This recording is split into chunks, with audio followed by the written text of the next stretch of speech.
Bonjour à tous et bienvenue sur boursicoté.com pour cette nouvelle analyse technique Forex matières premières et crypto-monnaie avec une paire de devises euro-dollar qui est en train de rebondir ici sur un ancien point haut significatif. Alors ce point haut semble désormais plus significatif que la zone ici des 1.0780, donc je vous propose ici de rabaisser cette zone voilà, qui se situe désormais aux alentours des 1.0755.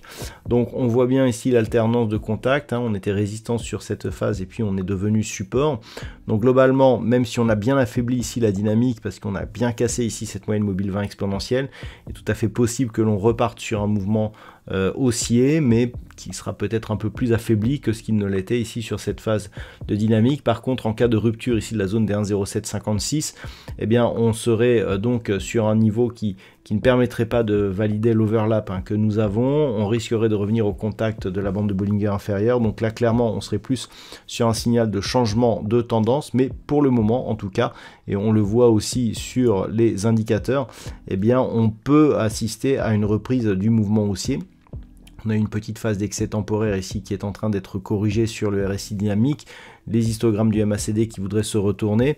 Donc bon, tout espoir n'est pas perdu, mais au pire, en cas de cassure, on sera sur une poursuite du mouvement et auquel cas on viserait des retours possibles sur la zone des 1.0630 et 1.05. Sur la paire de devises livre sterling contre dollar américain, on est sur un mouvement un peu plus haussier. On voit ici que le retournement se fait au-dessus de la moyenne mobile 20 exponentielle. Donc on a un peu plus de dynamique haussière sur cette paire de devises. Le fait d'avoir cassé ici un 26,10 est un peu moins grave tant que l'on reste ici dans cette configuration. Donc tout espoir d'assister à une reprise du mouvement n'est absolument pas à écarter. Le signal serait un retour ici au-dessus de cette zone des 1.2610, alors que pour vraiment connaître une grosse configuration, il faudrait casser ici cette zone des 1.2460 et ce support oblique pour avoir un vrai signal de sortie ici de cette dynamique haussière. Donc je rappelle que nous n'avons que 2 points significatifs. Donc pour l'instant, ça reste haussier d'un point de vue court terme sur cette paire de devises, livre sterling contre dollar américain.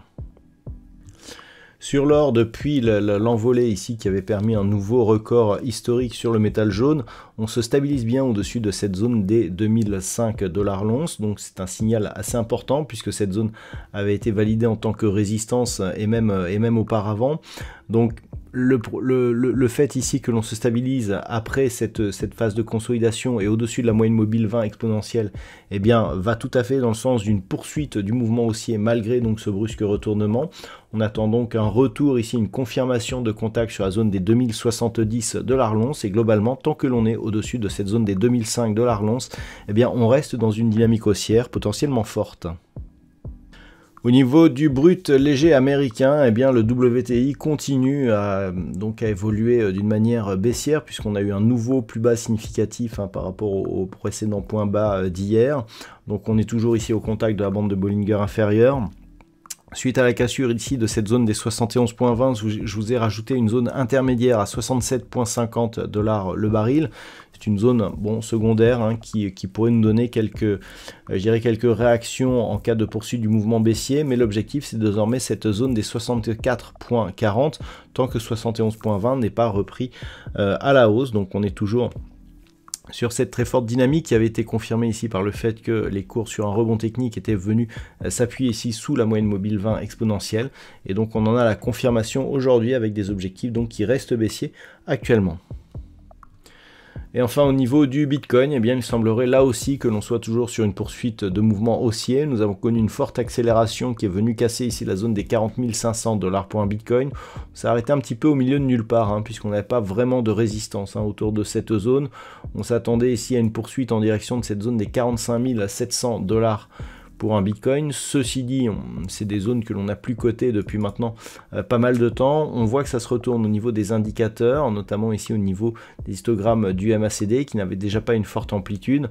On est toujours en zone de surachat sur le RSI, donc on peut encore continuer à monter. Bon, globalement, Tant que l'on reste ici au-dessus des 40 500, ça reste haussier et potentiellement fort. L'objectif donc reste cette zone des 45 700 et une rupture de cette zone des 45 700 eh bien, nous donnerait comme objectif une poursuite en direction de la prochaine zone de résistance qui se situe à 51 900 $ pour un Bitcoin. Donc on est bien ici sur une grosse dynamique haussière sur cette crypto-monnaie et pour l'instant on n'a pas de signal de retournement. Voilà donc ce que l'on peut dire sur l'analyse technique de ces principaux actifs de marché. Je vous souhaite une très bonne soirée. On se retrouve dès demain pour d'autres analyses techniques, toujours sur le site boursicoté.com.